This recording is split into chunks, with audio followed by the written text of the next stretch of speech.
ladies and gentlemen. You are now tuned in to Mastering Mitzvahs. Mastering Mitzvahs. A podcast focused on creating the perfect bar and bat mitzvah celebration, offering tips, tricks, and trends to ensure an amazing event. Mastering Mitzvahs. From New Jersey's own Explosive Entertainment. Explosive Entertainment. I know you're gonna dig this. And here they are, your hosts, Dylan Weissman and Mike Langzer. Happy Halloween, Mike. Dude, where do you find a shirt like that? Isn't it cool? Skeletons, pumpkins, I don't know. It's a lot, I know, but it's awesome. Do you wear it more than once a year? No, I only really get a chance to wear it like once or twice a year in the right circumstances. I hope. It used to be a staple of when I was teaching at the college because I would wear it for each of the days of the class of Halloween week. Because I had different classes. I hope you cleaned it between. Of course. Don't you clean all of your shirts between it? I sure do. I sure do. Why aren't you wearing your costume? It's a bit obnoxious. Well, you should be wearing your costume. I'm not okay with me in the spirit and you not. We'll save that for another day. How about that? I promise to post a picture of it on our social. How's that? Okay. All right. So this topic is something that comes up. Doesn't apply to all families, but it comes up from time to time. We kind of hinted on our last episode what this is going to be. But let's say you live in, I don't know, Jonesville, New Jersey. It's not a town, but let's just say that was the town. And your son or daughter's having their bar or bat mitzvah, and they found out that another student in the same school with similar friends is also having their party. How do you handle it? Like, do you even care? Do you embrace it? Do you talk to the other family? Do you figure out what the guest list is? I mean, there's a good chance guests are going to have to decide, am I going to my daughter's or this other party? Or am I going to both? Am I going to this one first and that one second? So that's what we're going to talk about on this podcast. And I think this will be a fun episode for those that, fall into this scenario. So here we go. Let's go. Episode 144. Is it episode 144? Sure is. Wow. We're flying here. All right. Yeah. So it doesn't happen often, but when it does happen, it rattles certain friends. It rattles certain kids. It rattles the psyche of the event. And the first tip that I'd like to bring to light is it's not a competition. It's not a competition. What's right for your kid is the only thing that's important. So don't get caught up with the only way it's going to work is if my party is better than the other kids. And whatever that means to you, I would really hate to see you invest money in the wrong reasons or put something that's not important as a big pillar of your celebration. Like, what's right for your kid will always transcend anything else. So I think that's my first big thing. So, that's so easy to say, and I'm going to agree 100% with you, but I'm also going to say, is that real though? Like, if you got an invitation to two parties at the same day, what's going to influence you on which one to go to? I don't know. I'm throwing you on the spot here. Well, you know what, Mike? This happened. I don't think it happens as much as it used to, because the communication in the community is so much better. But I remember vividly going as a guest to my friends' events. I had to pick where was I going for the first part of it, and then where was I going for the second part of it. And what I ended up doing every time was the friend that I was closer to, or the friend that I wanted to spend the most time with, I went to second. I don't like that I had to choose, but I went to it second because in most cases, your party just continues to build in energy and excitement and fun towards the end of to the end of the celebration. That doesn't mean that it's not super fun in the beginning, but you just see it kind of, take a trajectory up. Cocktail hour, you're missing intros and formalities, but you're there for the nuts and bolts of the party. Yeah, I would pretty much say there's a break even before meal and after meal. And I was at one event before meal, and then I was at one event after meal. Okay. And that was I'm not saying it's the your, right way. I'm just saying that's what that I was did. your choice as a child, or given the direction that your parents guided you, right? And here's another thing that happened. Because the community was so tight, it happened for a lot of our similar friends. So one mom was assigned to caravan these 5 boys from this party to this party, and they all left at the same time. It was sad for the guest of honor that we were leaving because he just lost a group of his friends or their friends, but it was the reality of what had to happen. I don't. There's no right way to do it. I just think that is There's what. not. So the goal of our podcast is always to give tips and tricks to families planning parties. So let's focus on that for a moment. And several weeks ago, I had a family that was in this scenario. And when they found out that a group of the kids might leave and go to another party, they first said to me, "We need to adjust our timeline. We want to make sure that the kids are there for the candle lighting, or that they're there for the montage, or they're there for the speeches, or whatever thing it was." And my response, and I hope it was the right response, I still stand behind it. My response was, don't adjust your timeline to accommodate what could be 10% of your party. I'm so confident that the timelines that we build in advance of parties has the right ebbs and flows to make a successful event. If we started taking those puzzle pieces and replacing them, I don't know that the 90% that stayed would have had the same fun factor, because the flow would have just felt awkward. I stand by that decision. So I'm going to reiterate and say, don't adjust your timeline for a handful of guests. A handful is one thing, Mike, but what happens if the entire cheer team, which is 50% of the kids count, is coming back from competition? Well, in that case, I wouldn't adjust the timeline of the party. I would adjust the time of the party, period.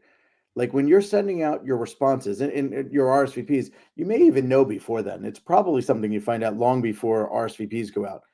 But if I found out that 50% of the guests can't make it, or my daughter's a cheerleader and her whole cheerlead team is going to be out of town, I change the day or time of the party, period. I know it's not easy to do, but I would do it. Out of town is one thing. That's a totally different story. But like, Mike, I'm gonna give you another option, because it may not work that way, but great entertainment companies can work with, if you want to put your candle lighting later.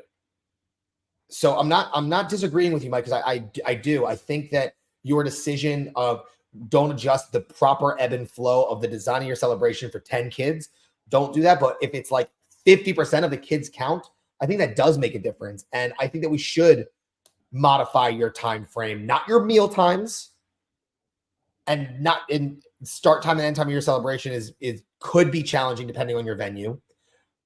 But maybe we do change it up where we have our candle lighting after dinner. That's not a bad thing. I agree. You're right. It's not a bad thing. The other way you can do it is you could fake it. Let me give you an example. We do the candle lighting as normal, and we're missing cheerleading group number 1 that are showing up after the candle lighting.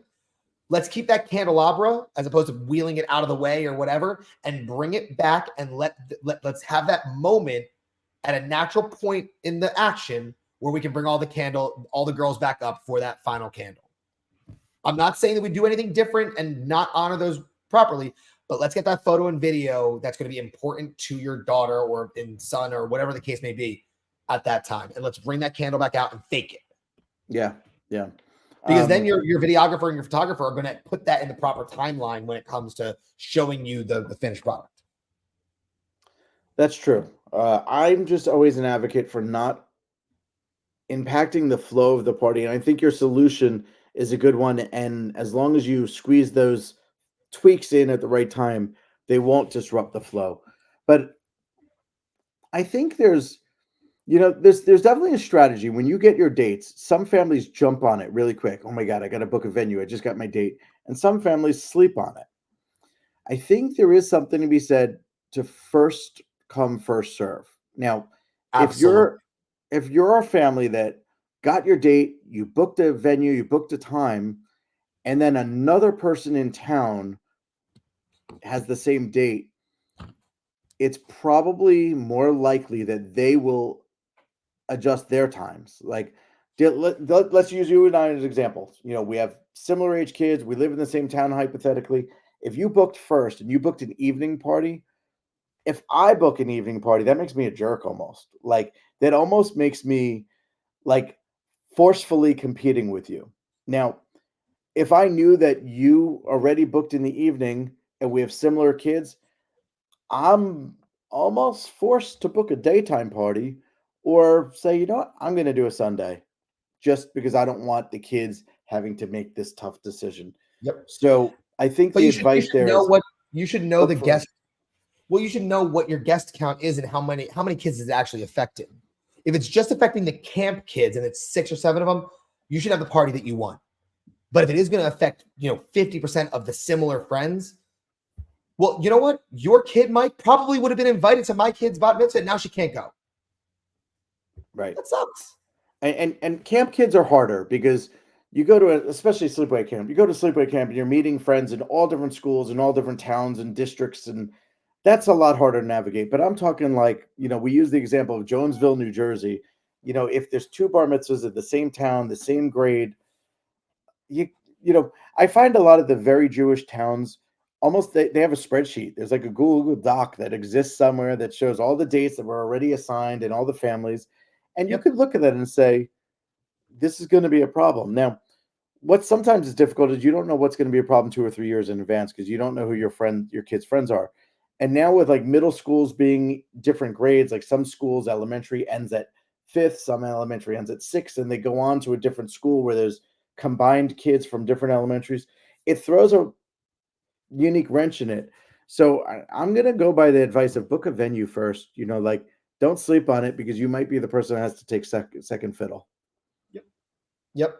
So we talked a little bit about when possible, don't change your flow for a few handful of kids. We talked about what you could do if it is an effect, it's affecting a lot of kids, and we told you what you can do as a possibility to buck the system and be the first as you set the tone. But Mike, now it's like there's a real reality of, all right, well, that's not an option. We have my kid now has to choose between 2 friends. What do I do?